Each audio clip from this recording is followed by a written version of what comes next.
আসল এবং নকল চেনার সকল উপায়ের ধকল কিন্তু কম নয়। যেমন আসল ব্যয় আর নকল আয় খোঁজার দায় যখন কেউ নিতে চায় তখন কি ফল পায়, সেটা এবার আমরা দেখব কোরবানির গরুর হাটে।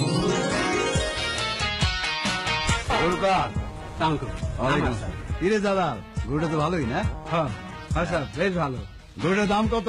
1 লক্ষ টাকা। 1 লক্ষ টাকা। 90,000 দিবা? দিমু। বলো কি, এত তাড়াতাড়ি রাজি হয়ে গেল? আশ্চর্য তো। আশ্চর্য তো আমিও কম হই নাই। কেন? মাইসে এই 1 লক্ষ টাকার গরুরে 60-70 টাকা থেকে মূলামূলি শুরু করে। আপনি তো এক ধাক্কায় 90,000 বললে দিলেন, সেই জন্য একটু আশ্চর্য হয়েছি আর কি। আচ্ছা আচ্ছা, ঠিক আছে ঠিক আছে, দাও গরুটা দাও। নে গরু। খারান খারান, গরু বেশি দিয়ে দিব, কিন্তু তার আগে একটু কথা আছে।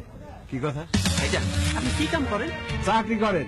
কিসে চাকরি করেন? এই তাদের তোমার দরকার কি? এত রাগ করেন কেন? একটু দরকার আছে। সরকারি চাকরি করি। কোন পোস্টে? আমি গরু কিনতে আসছি, তোমার কাছে ইন্টারভিউ দিতে আসছি নাকি? হ্যাঁ আচ্ছা ঠিক আছে, পোস্ট না হয় না কইলেন, কিন্তু কত বেতন পান? ভাই 15-20 হাজার টাকা। তাতে কি হয়েছে? তোমার কাছে আমি গরুই কিনুন। আপনি কিনবেন কি? আমি তো আপনার কাছে গরু বেচুন না। মানে? মানে আর কি, বহু কষ্ট করিয়া পাল্লা পয়সা এই গরুটারে বড় করছি।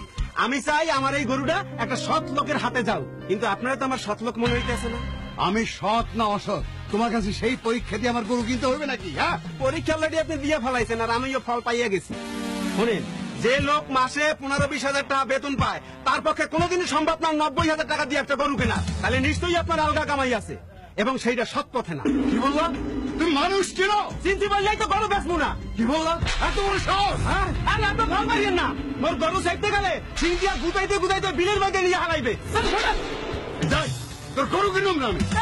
বেটা ঘুষ কর, আরামের বসে গরু কিনতে আইছে, আবার